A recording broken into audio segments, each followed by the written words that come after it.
i105-107, currently Obama FM. You're listening to the third O. Now, since the 1920s, the Guthrie name has been synonymous with American folk music. The legendary Woody Guthrie wrote what many consider the alternative American national anthem, This Land Is Your Land, and he was cited by Bob Dylan as his greatest musical inspiration. And his son Arlo has carried on the tradition and is currently touring around Ireland.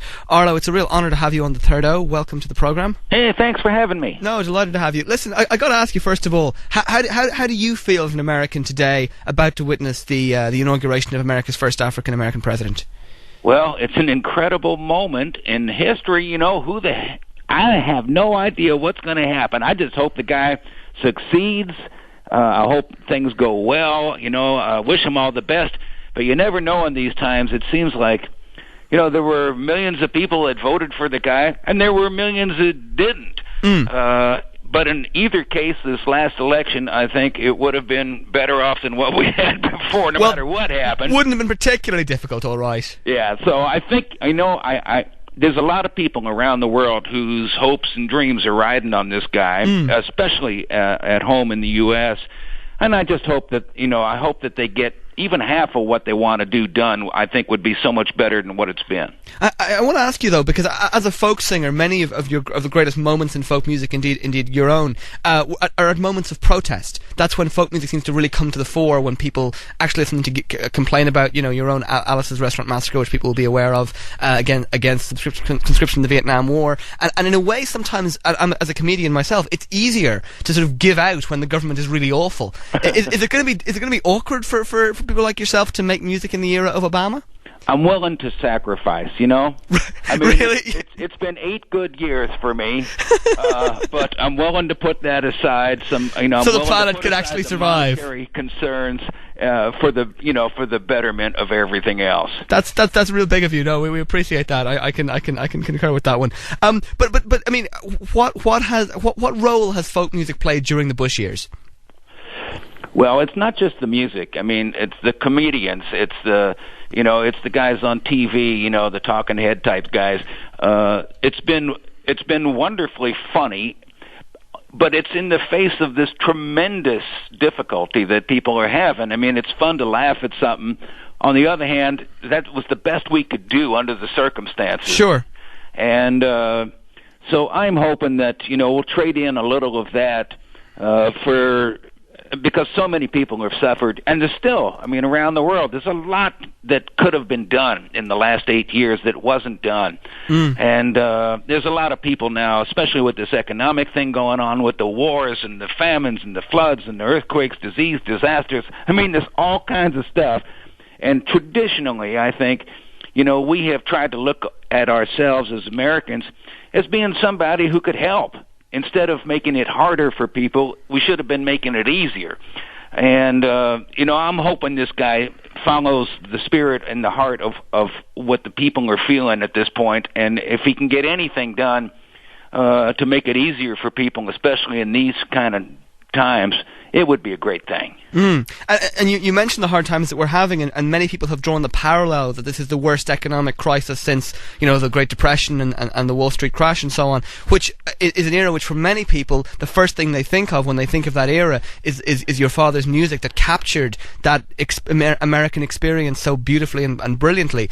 I'm wondering if you feel that right now you or others can do something similar with what's happening with the economic crisis at the moment, or if that needs to be recorded in song. Well, there are a lot of different ways that people addressed those times. There was the writers like John Steinbeck, the film guys like Charlie Chaplin. Some people, laughed at it, made fun of it. Some people dealt with it head on, and some were writing and singing. And I think the whole, when you distill all of that, there's a feeling of hope, and that sometimes an artist can create for people so that you feel like you're not alone, that you're actually in the same boat with a whole lot of other people. And when you get that feeling of we can do something together that we couldn't do individually, then there's a hope that arises. And that's the kind of time that we're in. Those are the kind of songs, some of us have been singing for a long time. Yeah. And so, it's not really having to do anything new. The economic crisis has hit, a sort of watershed So, I mean, it's big enough for papers to be writing about it. But the truth is that the guy that lost his home 5 years ago or 4 years ago is in his own little depression. You know what I'm saying? Sure. And so those are the kinds of people that, we've been writing, singing, talking, working with around the world for all of that time. For the guys that were dealing with the AIDS stuff going worldwide. For the guys that were dealing with the floods, the catastrophes that have been going on overseas and back home, like in Katrina. So these people don't need to be depressed anymore. What they need is a little feeling of maybe with enough people concerned about stuff, we can actually get something done. Okay, there's a story in one of the Reprise album you did on Alice's Restaurant where you talked about the possible impact you might have had in taking down Richard Nixon. My God! I want to bring it up because we were talking as a journalistic exercise. We had the Ku Klux Klan on yesterday because we think it's kind of interesting to talk to the people who have opposed this for so long and are kind of pretty down at the moment. Okay, hang on 1 second. There's somebody knocking on this door. Okay, just keep talking. We'll just keep talking and we'll deal with it. This is rock and roll. Someone's in your hotel room. You're on the phone to the radio. It's difficult. What I wanted to ask you though, we asked them who was your favorite president, and the guy said Nixon, and so I wondered if you could tell us the slight involvement you may or may not have had in the downfall of Richard Nixon. Well, I don't know that I had any. Whoops! I just dropped the phone. I'm having a confusing time here, but it's all rock. It's all folk. It's folk and roll. Let's put it that way. Here's the thing: is that somewhere during when Carter was elected president, I was invited to the White House by his son. So I go over there, and he's telling me that in the Nixon record library, there was a record of mine, Alice's Restaurant. And I'm looking at him like, you got to be kidding me. Sure. For people not familiar, Alice's Restaurant, it was an 18-minute and 20-second song. I was going to get to that. So sorry, I'll let you tell the story. That's all right. Sorry. So Alice's Restaurant, is this 18-minute and 20 seconds. This is exactly what the length of the original recording is. And I'm thinking about that Nixon gap in the tapes that they tried to identify, and they've been trying to identify for the last who knows how many decades now. But there was some kind of evidence on these tapes that may have shown a little bit about this Watergate thing. And the length of the gap in the tapes that is unidentifiable is exactly the same length, 18 minutes and 20 seconds. So I'm wondering, how many things in the world are exactly 18 minutes and 20 seconds long? So maybe he was trying to tape Alice's Restaurant for a friend of his over the cassettes of him, like, basically breaking into Watergate illegally, and that's where it all went wrong. Well, you know what? You can speculate. My question still remains. How many things in the world are exactly 18 minutes and 20 seconds long? You got rid of Nixon, and you couldn't do anything for Bush. He was there for 8 years, dude. Well, sure. I don't know if he had one of my records in there or not. That's true. That is true. In fact, he probably wouldn't have understood one if he had got it. What will your abiding memory of Bush be? You know what? I'm still digesting all of that. Okay. You got to give that some time. Sure. Because frankly, it ain't over yet.